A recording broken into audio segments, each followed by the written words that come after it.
new level. Everything I touch turn to gold. Ain't I something special? This one for my haters, I'm a motivator. I make them niggas wanna do better. I want too much, I can never settle. Settle for less, nigga, I can never. If she did better, I probably would've kept her. But oh boy, I found something better, and she gon' do me better. Y'all done caught up with Coach D. We been catching up a lot lately, man. So yeah, we live at the Fairport Automobile Center. What's your reaction on you know what I'm saying, the 2-day event? How you feel about it?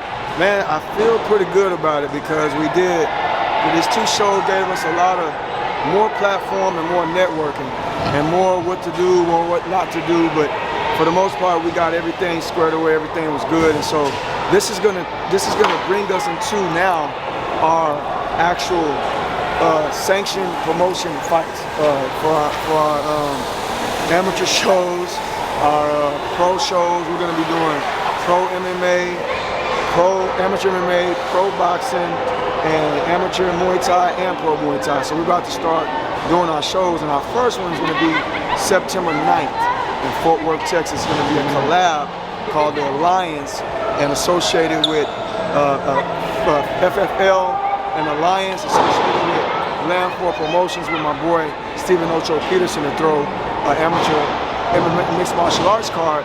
Sanction going to be Fort Worth versus Dallas. Already, that's what's up, man. So today, I asked everybody this. So today, Shawn Porter stopped by. He stopped by yesterday too.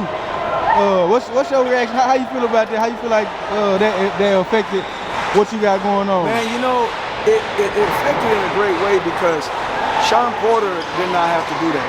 And shout out to Shawn Porter. He gave us some shout outs online too.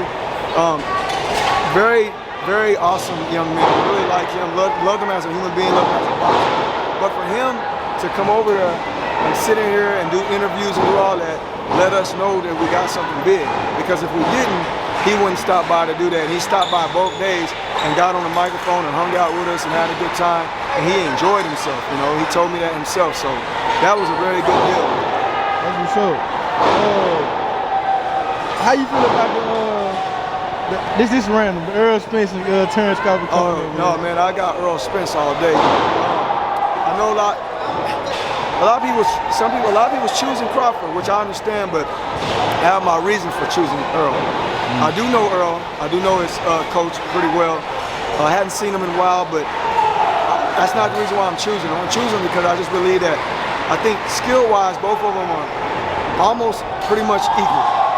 They have different tools to add together for each other, but different tools that make them equal. Crawford, switch hit, good, quick, fast movement. Earl, strong, powerful, comes straight forward. Also, Earl can box. A lot of people don't know that, and I know that. People forget about that. He can box, but he's brute. You gotta realize, I think the size is gonna catch up and the strength is gonna catch up in this fight. I believe that the way the fight goes is that Crawford is gonna win some rounds at the beginning. I think he's gonna win some rounds. He's gonna win some rounds with some points. And I think as the fight gets deeper, Earl takes over, takes him to the deeper water and hurts him. I think the power and the strength is going to ultimately be the downfall of Crawford, but the up for Spence. Right on. Okay, too. A lot of people don't know, man. You actually train with UFC's Kevin Holland. How did that come about, and what is that like? Working with Kevin Holland. Yeah. So the first fighter I had was James Vick. That's the first UFC fighter I trained. The second one was Shawn Dobson, and I had a kid named Cody Pfister that I trained. That's 3. And then now Kevin Holland. Started training him about 8 years ago, before he got in the UFC. And just he was a pro guy on the local circuit already. He already had skills, was already like a kung fu guy and a jiu-jitsu guy. He just came to me and we helped sharpen up some other things. And we came into the Contender Series and we got into the UFC together and been back and forth with that, man. And it's been cool, man. He's fun. He's a knucklehead. He has his ways, has his moments, but you know, we talk all the time and it's cool. And I've watched this kid grow as a fighter and as a man, and now he's one of the most popular fighters in the UFC. You know. Right. What can we expect? You know, like what's next for him? His next fight is actually July 29th in Utah. I won't be there, but He is fighting in Utah against Michael Chiesa, so that's the next thing him. I got a fighter that's going to the UFC pretty soon by the name of Kevin Fernandez, Lil Dragon. Everybody see him. He fights this Friday coming up, LFA. Check it out on UFC Fight Pass, LFA on TV.